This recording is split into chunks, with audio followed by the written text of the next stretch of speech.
बेटा, ये पेपर्स ले लो। जी दादी, क्या है ये? बहुत जरूरी, घर की इज्जत इनमें है। दादी क्या हुआ? चिंता मत करो, वो संभल लेगा। मैं देखूंगा। दोस्तों, मन सुंदर में आज एक ऐसे पल आया जिसे देख के लगा कि जिंदगी कभी कभी अपने सबसे अनएक्सपेक्टेड मोड़ों पर सबसे गहरे फैसले लेता है। आज दादी ने जो किया वो सिर्फ एक लीगल फैसला नहीं था, वो एक माँ का, एक डैडी का, अपने परिवार के लिए वो आखिरी कसम था जो उन्होंने ली।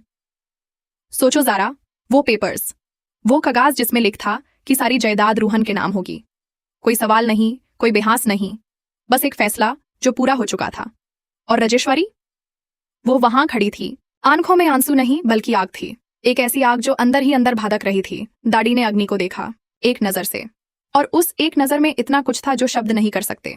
दादी ने कहा, रूहन के 18 साल होने तक ये घर, ये प्रॉपर्टी, ये सारी जिम्मेदारी अग्नि की, सिर्फ अग्नि की।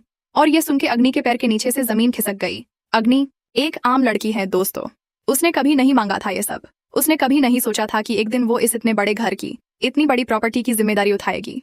लेकिन दादी ने चुना उसे, इसलिए नहीं कि वो खास है, बल्कि इसलिए कि दादी को पता था कि अग्नि सच में इस घर और रूहन से प्यार करती है। और उसी प्यार में दादी को एक गारंटी नजर आई, एक यकीन। राजेश्वरी ने जब ये सुना तो वो फूट नहीं पड़ी, वो थम गई। और थमना कभी कभी रोने से ज्यादा खतरनाक होता है। राजेश्वरी का ये थमना मतलब था कि वो सोच रही है, और राजेश्वरी जब सोचती है तो वो सिर्फ खुद के बारे में सोचती है। उसकी आंखों में अग्नि के लिए एक नया दुश्मन बना था। अभी तक अग्नि को वो घर की बाहरी लड़की समझती थी, अब अग्नि उस घर की टेम्परेरी मालिक बन गई थी। यह राजेश्वरी से बर्दाश्त नहीं होगा। और यही इस कहानी का सबसे तेज दगदा है जिस पर मन सुंदर चल रहा है। नहर ने जब सब कुछ सुना तो उसके चेहरे पर एक सुकून आया। नहर को पता है कि अग्नि जिम्मेदारी निभाना जानती है। अग्नि ने हमेशा अपने फर्ज को सबसे ऊपर रखा है। तो जब अग्नि के हाथों में रूहन की जिंदगी और प्रॉपर्टी की जिम्मेदारी है तो नहर को चैन है।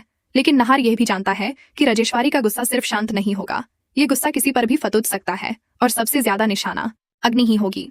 रूही क्या सोच रही है? रूही ने जब ये पेपर्स देखे तो उसकी आंखों में एक अलग ही चमक आई, एक ऐसे इंसान की चमक जो चाहता है कि सच और न्याय जीते।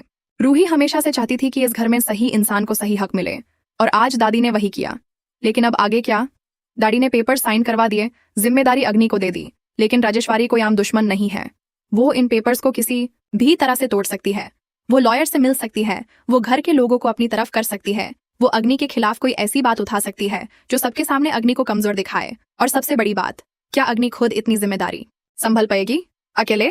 घर में दुश्मन है, बाहर चुनौतियां हैं, और रूहन की जिंदगी उसके हाथों में है। यह बोझ छोटा नहीं है। लेकिन एक बात है दोस्तों, अग्नि ने कभी हारने का नाम नहीं लिया। जब वो टूट होने के करीब आई, उसने अपने आप को संभाला। अग्नि की यही ताकत है, वो दाबी रहती है लेकिन टूटी नहीं। आने वाले एपिसोड्स में देखेंगे कि राजेश्वरी अपनी नए चाल कब और कैसे खेलता है, अग्नि इस जिम्मेदारी के बोझ को कैसे उठाती है, और रूहन की छोटी सी जिंदगी में आगे कैसा रंग भरेगा। एक बात तो पक्की है, मन सुंदर का यह नया चैप्टर सबसे ज्यादा एक्साइटिंग होने वाला है। तो जुड़े रहना, शेयर करना मत भूलना, और कमेंट्स में जरूर बताओ क्या आपको लगता है अग्नि ये जिम्मेदारी निभा पाएगी या राजेश्वरी जीतेगी इस बार।